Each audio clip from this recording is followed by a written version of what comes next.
Hi friends, welcome to Manasa recipes. Today tasty and healthy recipe వచ్చేసి అలసందకాయ కూర. ఇది చాలా టేస్టీగా ఉంటుంది. దీన్ని ఒకసారి మీరు కూడా ఇలా ట్రై చేయండి. ఇది రైస్, చపాతి దేనితో తీసుకున్నా కూడా సూపర్ టేస్టీగా ఉంటుంది. మరి మీకు కూడా ఇది ఇలా పర్ఫెక్ట్గా రావాలంటే వీడియోని స్కిప్ చేయకుండా చివరి వరకు చూడండి. అలాగే ఫస్ట్ టైం కనుక మీరు మానస రెసిపీస్ ఛానల్ని చూస్తున్నట్లయితే సబ్స్క్రైబ్ చేసుకోండి. మరి ఇప్పుడు లేట్ చేయకుండా ఫటాఫట్గా చాలా టేస్టీగా ఈ అలసందకాయ కూరని ఎలా ప్రిపేర్ చేయాలో చూద్దాం.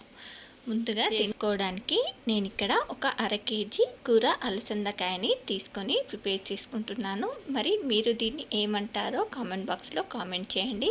ముందుగా దీనికోసం ఒక 3 టేబుల్ స్పూన్స్ ఆయిల్, అర టీ స్పూన్ జీలకర్ర, ఓ 5-6 పచ్చిమిర్చి, ఒక పెద్ద సైజ్ ఆనియన్ని ఇలా సన్న ముక్కలుగా కట్ చేసి వేసుకొని దీన్ని ఇలా కొంచెం ఫ్రై చేసుకున్న తర్వాత కొంచెం వెల్లుల్లి, అలాగే కొత్తిమీర, 2 రెమ్మల కరివేపాకు, మీకు టేస్ట్కి సరిపడా సాల్ట్ని యాడ్ చేసుకొని దీన్ని ఒకసారి ఇలా 1 నిమిషం పాటు ఇలా ఫ్రై చేసుకున్న తర్వాత ఇప్పుడు దీనిలోనికి ఒక 1/2 టీ స్పూన్ పసుపు వేసుకొని దీన్ని ఒకసారి ఇలా బాగా మిక్స్ చేసి ఇప్పుడు దీనిలోకి అలసందకాయని ఇలా చిన్న ముక్కలుగా కట్ చేసుకున్నాను. మనకు ఫ్రెష్గా ఉంటే అలసందకాయని ఇలానే డైరెక్ట్గా వేసేసుకోవచ్చు.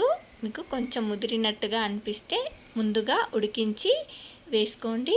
చూడండి, ఇప్పుడు దీన్ని అంతా కూడా ఒకసారి ఇలా బాగా మిక్స్ చేసి మూత పెట్టి మనకు ఇది 75% కుక్ అయ్యేంత వరకు కూడా ఉడికించుకోవాలి. ఇది నాకు చాలా లేతగా ఉంది కాబట్టి త్వరగానే ఉడికిపోయింది. చూడండి, ఇలా ఒక 75% కుక్ అయిన తర్వాత ఇప్పుడు దీనిలోకి ఒక 2 లేదా 3 టమాటోస్ని ఇలా బాగా పండిన టమాటోస్ని వేసుకొని దీనిపై ఈ టమాటోస్కి సరిపడా సాల్ట్ని యాడ్ చేసుకొని మూత పెట్టి ఉడికించుకోండి. ఇలా టమాటో ముక్కలపై సాల్ట్ని యాడ్ చేసుకోవడం వల్ల మనకు టమాటో ముక్కలు సాఫ్ట్గా ఉడుకుతాయి. చూడండి, ఇప్పుడు దీన్ని ఇలా మధ్య మధ్యలో కలుపుకుంటూ మనకు ఈ కర్రీ టమాటో ముక్కలు సాఫ్ట్గా ఉడికేంత వరకు ఉడికించుకోవాలి.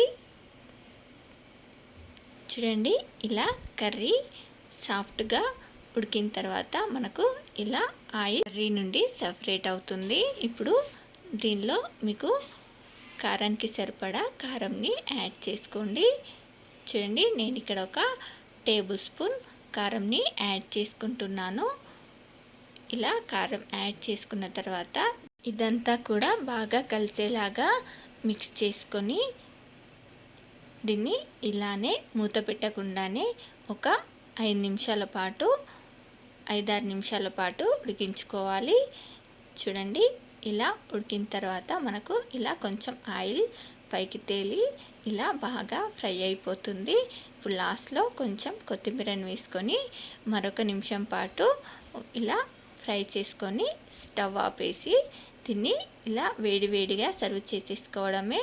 ఇది రైస్, చపాతి దేనితో తీసుకున్నా కూడా సూపర్ టేస్టీగా ఉంటుంది. కర్రీ చేయడం అందరికీ తెలిసిందే కావచ్చు, కానీ కర్రీ చేసే విధానంలో తేడా ఉంటుంది కదా. ఇలా స్టెప్ బై స్టెప్ చేశారంటే కర్రీ సూపర్ టేస్టీగా ఉంటుంది. మరి మీలో అలసందకాయ కూర అంటే ఎంతమందికి ఇష్టమో ఒక లైక్ చేసి కామెంట్ చేయండి. అలాగే మీకు ఈ రెసిపీ కనుక నచ్చినట్లయితే మా ఛానల్ని లైక్ చేయండి, షేర్ చేయండి. మరిన్ని టేస్టీ అండ్ హెల్దీ రెసిపీస్ కోసం మానస రెసిపీస్ ఛానల్ని సబ్స్క్రైబ్ చేసి దాని పక్కనే ఉన్న బెల్ సింబల్ని క్లిక్ చేయండి. Thank you for watching my video.